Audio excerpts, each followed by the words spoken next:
if there's one muscle that I seem to get the most questions about, and in my mind, it's kind of the most overrated muscle ever, is the Quadratus Lumborum, or QL. I think it probably gets a lot of publicity because it's so often painful. And if you do an internet search for lower back pain, the QL always comes up. Lateral pelvic tilts, anterior pelvic tilts.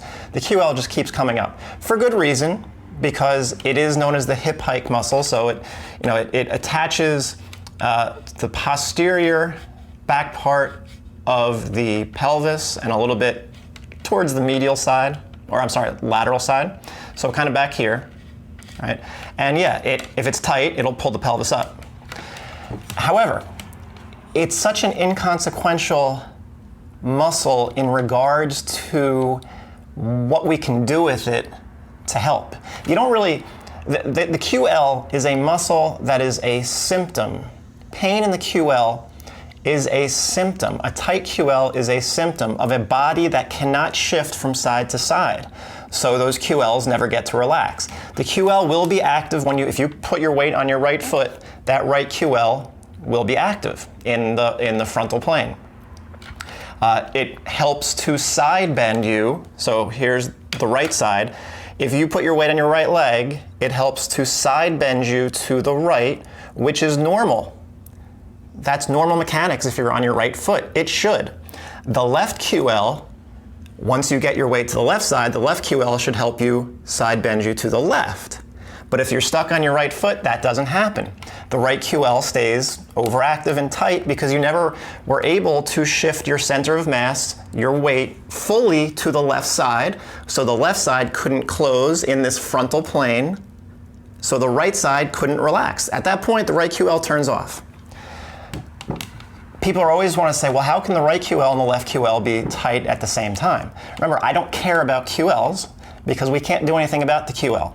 We can teach your brain how to shift from side to side, set those QLs, i.e. walk, so that those QLs turn off. However, to try to address the QL is kind of a pointless endeavor, and I've tried many times.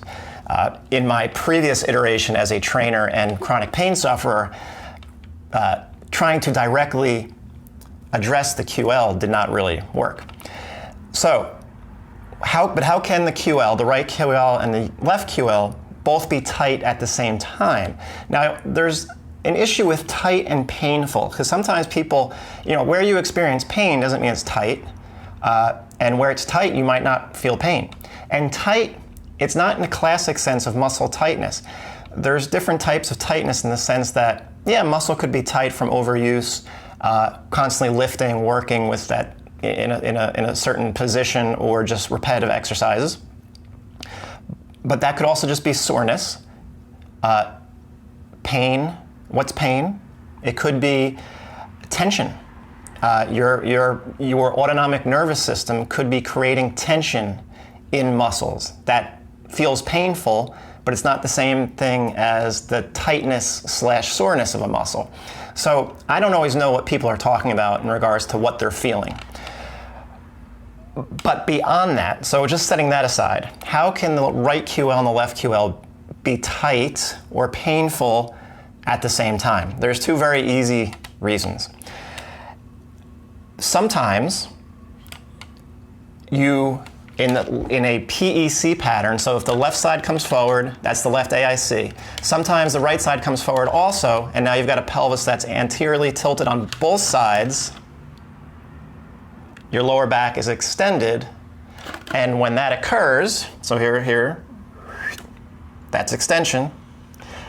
The distance between the pelvis and the rib cage, the back of the rib cage, shortens, and so the QLs are placed into shortened positions and they can't turn off. They need to be inhibited, generally not through working on them directly, although maybe sometimes they need some manual work to help the process along. But usually that's just breathing. Once you can push the rib cage back and the pelvis back and exhale fully, those QLs turn off. So one way that the QLs could be tight, painful, whatever you want to call it. Again, people have different interpretations of what they're feeling. Could be a pelvis that's forward on both sides. We call that a bilateral AIC pattern, or it could be PEC pattern. The patterns don't really, the names or whatever. They're just describing a position that you're stuck in. But usually it's because of that position. You're extended on both sides. Now, in the left AIC, right BC pattern, which is the underlying pattern of everything, again, what is that describing? It's describing muscular activity that puts you or keeps you in a certain position. It's called right stance. So here, this is the left AIC pattern, right BC pattern is this, right? So pelvis orients to the right under normal circumstances. Right side bends and rotates back to the left. That's normal spine mechanics. This is, I'm exaggerating it, but this is how you should be if you're on your right leg. In this position, the right QL is tight in the frontal plane because it's side bending you. And it's known as a side bender. Or it could also be pulling the pelvis up at the same time, the ribs down. Either way, it's frontal plane. That's what's going on.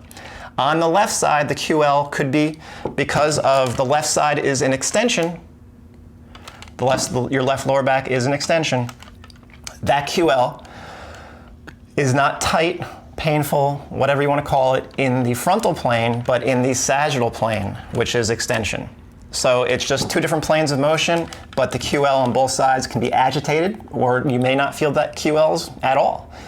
You might feel your hip flexors, you might feel knee pain, you might feel shoulder pain, but your QLs are doing the same thing. If you're in this left AIC, right BC position, they're still in the same position as someone who's painful, even though you might not be feeling the pain in QLs. You might just have shoulder pain, you might have jaw pain. Doesn't matter. You know, what we get thrown off by is feeling like wherever we feel discomfort is the location of the issue. It's not. The brain does not give two craps about a puny QL muscle. Hurts a lot, and it doesn't seem puny, but in the grand scheme of things, it's an inconsequential muscle. The brain cares very much about being able to alternate from side to side appropriately so that we can walk and so that we can breathe. It doesn't care about the QL. Addressing the QL is not going to change the fact that you're stuck in a pattern. You have to neurologically relearn how to shift your weight to the left side and stabilize your body on the left side. That's what this is all about. So I implore you to stop caring so much about where you're feeling feeling discomfort. Stop chasing muscles. It is not one muscle that is causing the issue. It is a brain issue. It is a total body issue. A tight QL is not a QL's issue. It's a total body issue.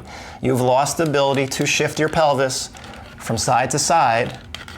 You've lost the ability to rotate your spine from side to side without compensation. And that's what PRI is all about. Some of these opinions are my own. Always remember, these are from my experiences also, but also what I've been studying through PRI for a long time. So in my mind, QLs are the most inconsequential, yet painful muscle that we have, yet it gets a lot of press, but you very rarely resolve anything long term by working directly on the QL. That's why you do these exercises, techniques, as I prefer to call them, that allow your brain to sense your body in a new position, and it always matches up with walking and breathing, because that's what we do as human beings.